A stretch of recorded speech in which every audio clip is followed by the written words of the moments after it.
दोस्तों नमस्कार, मैं लगन देवरा। आज का वीडियो आईएनडी के बिखरेपन पर।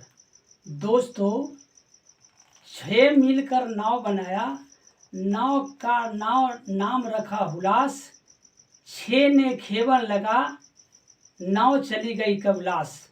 बंधुओं, मोदी सरकार को केंद्र की सत्ता से अलग करने के वादे और इरादे के लिए बनाए गए मोर्चा, जिसे आईएनडी 7 महीने में ही बिखराव के कगार पर चले गए। एक सूत्रधार रहे नीतीश कुमार ने ही पहले ही राजग में सम्मिलित हो गए। जयंत चौधरी, जो पूर्व प्रधानमंत्री चौधरी चरण सिंह के सुपुत्र हैं, जिन्होंने भी आईएनडीए को ठेंगा दिखा दी है। यहाँ तक कि आप जानते हैं, उत्तर प्रदेश में सबसे अधिक 80 सीट वाले अखिलेश यादव ने भी कांग्रेस को मात्र 11 सीट देकर एक तरफा घोषणा के अल्टीमेटर से अलग कर दी है। उन्होंने भी अलग हो गया है। यहाँ तक कि आप ये जानते हैं, यहाँ का ही नहीं, फारूक अब्दुल्ला, जो जम्मू कश्मीर के नेशनल कांग्रेस के अध्यक्ष हैं, सबसे बड़ी पार्टी हैं, उन्होंने भी एक तरफा अलग चुनाव लड़ने का फैसला कर ही लिया है। इधर देखें, तृणमूल कांग्रेस, जो पश्चिम बंगाल के मुख्यमंत्री क्या कहते हैं, ममता बनर्जी है, उन्होंने भी सभी 42 सीटों पर अकेला ही चुनाव लड़ने की घोषणा करके एक गठबंधन जो बनाया गया, उस गठबंधन को भी इन्होंने ठेंगा दिखा दी है। साफ जो है कहे कि वो वर्ष 2019 के लोकसभा चुनाव में उन्हें 1 सीट दी गई थी, 2 सीटें दी गई थी। इस बार कांग्रेस ने 5 सीटों की याचना की, 5 सीट मांग की। इस पर नहीं ममता बनर्जी नहीं मानी और अलग थलग रह करके उन्होंने कही कि पूरे 42 लोकसभा सीटों में एक तरफा अपनी सिंबल पर, टीएमसी अपनी सिंबल पर ही चुनाव लड़ेगी। यहाँ तक कि जानते हैं, दिल्ली के मुख्यमंत्री अरविंद केजरीवाल ने भी पंजाब से लेकर के दिल्ली तक अकेले ही अपने सिंबल पर, आप पार्टी के सिंबल पर चुनाव लड़ने की घोषणा करके कांग्रेस को यानी आईएनडी को अपने फाले से अलग कर रखा है। बंधुओं, यहाँ तक कि आप ये जानते हैं कि एक खेल साधारण सी खेल नहीं है।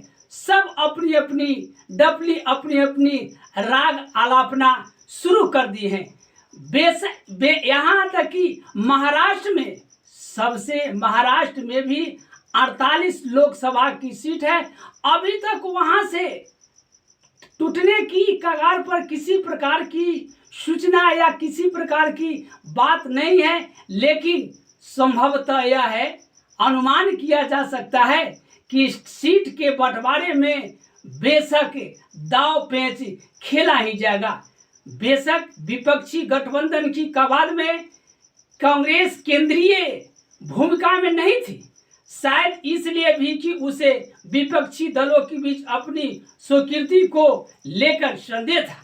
अरविंद केजरीवाल, ममता बनर्जी, अखिलेश यादव और के चंद्रशेखर राव जैसे छत्र भाजपा कांग्रेस के समान दूरी का राग अलापते हुए तीसरा मोर्चा यानी फेडरल फ्रंट की कवायद कर रहे थे। इसी बीच और नीतीश कुमार ने अपनी संभावनाओं के लिए एक दूसरे का इस्तेमाल किया कांग्रेस को एक ऐसे छत्रपति की आवश्यकता थी जो विपक्ष में उसकी स्वीकार्यता बना सके। तो राजग छोड़कर आए नीतीश कुमार को प्रधानमंत्री बनने की महत्वाकांक्षा की पूर्ति के लिए कांग्रेस जैसे बड़ी पार्टी की आवश्यकता थी। इसीलिए तो नीतीश कुमार ने क्या कहते हैं माने हर स्टेट में INDA को लेकर के मीटिंग सभा का आयोजन किया। यहाँ पटना में भी जो 28 दलों को मिला करके INDA बनी थी, वहाँ तक कि महाराष्ट्र में भी बैठकें हुई, वहाँ भी सभी 28 दलों एक मंच पर आकर के IND पार्टी बनाए। अखिलेश यादव कांग्रेस को मात्र 11 सीट देने का दाव खेला था। जयंत चौधरी को 7 सीट देने की बात कही, जिसमें 3 सपा एक कांग्रेस और चुनाव लड़ेगी लोदर के चुनाव राष्ट्रीय लोकदल जयंत चौधरी जो हमारे पूर्व प्रधानमंत्री चौधरी चरण सिंह के पुत्र है। आज भी उनकी पार्टी उसी सिंबल पर चल रहा है जिसका नाम रालोद है। उसके चुनाव चिन्ह पर ही लड़ेंगे। रालोद के 3 सीटें मिली थी। उसी पर आसीन होने के लिए सबों दलों की अपनी अपनी चाल होती है। अखिलेश यादव ने ऐसा जयंत चौधरी के साथ विधानसभा चुनाव में किया था। इस बार अखिलेश यादव ने जवाब दे दिया कि कांग्रेस यानी INDA के साथ कभी भी कतई भी सम्मिलित नहीं हुआ।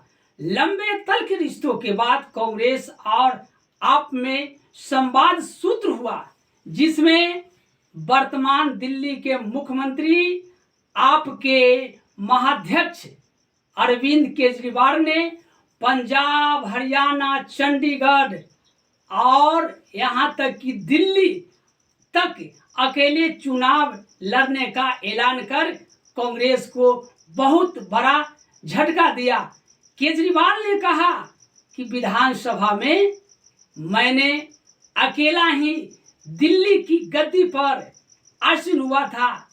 धीरे धीरे बढ़ते बढ़ते यहाँ तक कि अन्य राज्यों में भी मेरी सफलता हासिल होने के लिए पूरी जोरदार परिश्रम किया जा रहा है। अवश्य सफलता मिलेगी। बंगाल में आप देखें कि बंगाल में 20 में यानी बंगाल में 2019 में कांग्रेस ने 2 सीटें मिली थी। कांग्रेस को 2 सीटें मिली थी। इस बार 5 सीटें मांगी गई, तब ममता बनर्जी ने साफ इनकार कर दी कि ये पश्चिम बंगाल में अपने सिंबल पर 42 लोकसभा सीटों में अकेले ही चुनाव लड़ेंगी। अपने सिंबल पर ऐसी घोषणा कर INDA को हैरत में डाल दिया। लोकसभा चुनाव के ठीक पहले आप जानते हैं कि राज्य दर राज्य INDA के विक्षेपण से कांग्रेस अपना कौन सा लक्ष्य हासिल करना चाहती है, इस सवाल का जवाब कांग्रेस से मांगा ही जाता रहेगा।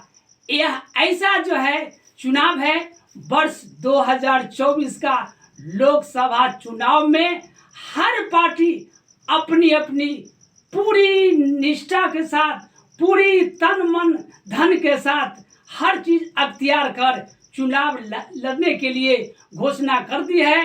अपना अपना राग अलापना शुरू कर दी है। लेकिन देखना है कि किसकी ईंट, ये देखना है कि ऊंट किस ओर करवट बदलती है, मोदी सरकार या विपक्षी गठबंधन की सरकार, INDA की सरकार। ये देखना है। जनता सबसे बड़ी चीज है। जनता की अदालत में ही इन सबों का फैसला किया जाएगा 2024 के लोकसभा के चुनाव में। जय हिंद, नमस्ते।